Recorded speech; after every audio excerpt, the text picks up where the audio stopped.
Hey guys, so today we will be making adorable bow ornaments. What you will need, I have the mini Badabra bow maker here. I also have this really pretty ribbon. It's from a company called La Ribbon. And look at that, it's so gorgeous. So it is 2 inches in width. I have this white and then I have this gorgeous gold. So I have cut both into 26-inch long pieces. And I have bow wire, silver and gold. I have a nice amount. I'm going to use the excess to tie my ornaments. You will also need scissors. Alright, let's get started. First thing you're going to do is take your bow wire, fold it in half, and place it down in the center of your Badabra. Then you are going to take your ribbon, fold it in half to find the center.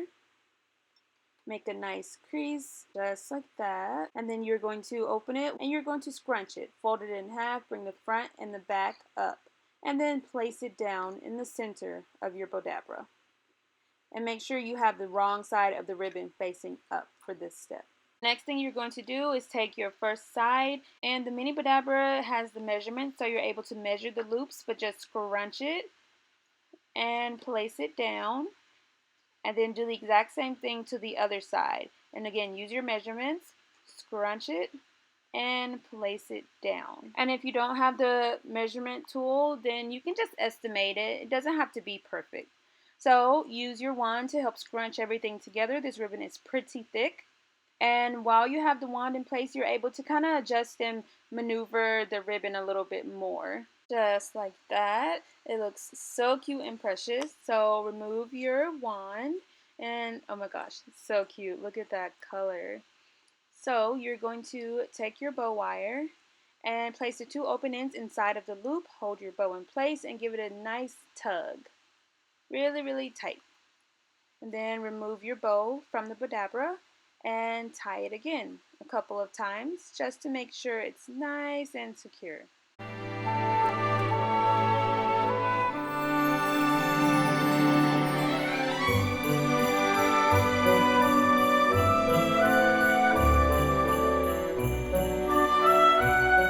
So the very last time that you tie your bow wire, you want to actually tie it on the top of your bow.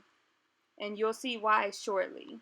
So the next thing you're going to do is just take a small piece of ribbon, not even an inch wide, and you're going to place a small amount of glue and you're just going to roll it together.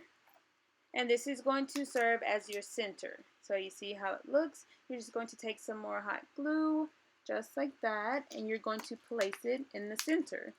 And be mindful of the bow wire. You want to make sure you have one end of the bow wire on either side of your center, just like that. So precious. And then we have the bow wire still at the top. Last thing we're going to do, this is why we tied it at the top, so that it was already in place. You're just going to tie it in a knot a couple of times. Cut away any excess that you may have, and this is going to serve as the hanger for your ornament. You can make the bow wire as long or as short as you prefer. Cut the tails in this adorable little ribbon half cut. So precious. And you are all done. So cute. And you could cut it in the regular ribbon cut, or you can leave it squared off. It's completely up to you. Just have fun with it and make it your own.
both are so cute and precious, and they're different. You can make as many as you'd like and decorate your tree and personalize it to fit your theme. But these are so cute and precious, and again, they just add an extra touch and elegance to any tree.